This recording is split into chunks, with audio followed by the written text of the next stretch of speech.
tell us about who you play in Meet Cute in Manhattan? Yes, of course. I play Chloe Wang in Meet Cute in Manhattan, and I am the current girlfriend who obviously might not end up being the girlfriend. Yes, because this story, you're not necessarily one of the romantic leads. Yes.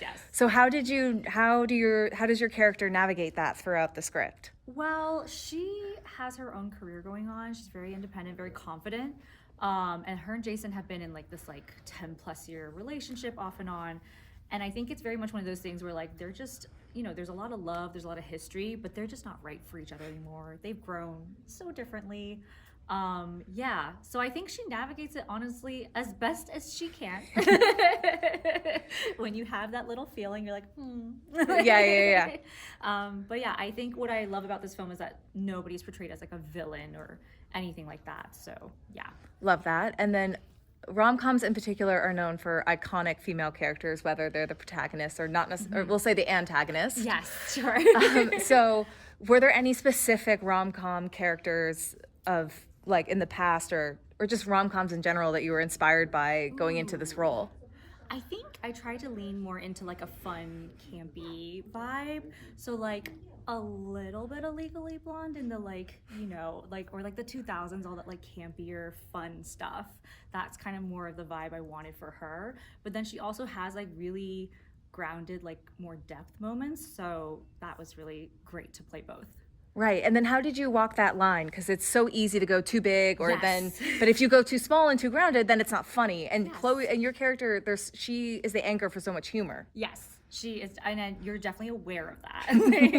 I think it's just making sure that you're playing the truth of the moment because she's going through something really horrible, but the way she handles it is how it's funny, right?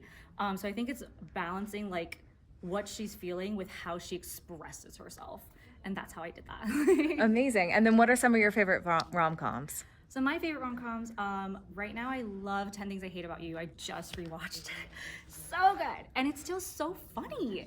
And everyone's just like doing the chemistry of the cast is amazing and the jokes are hilarious.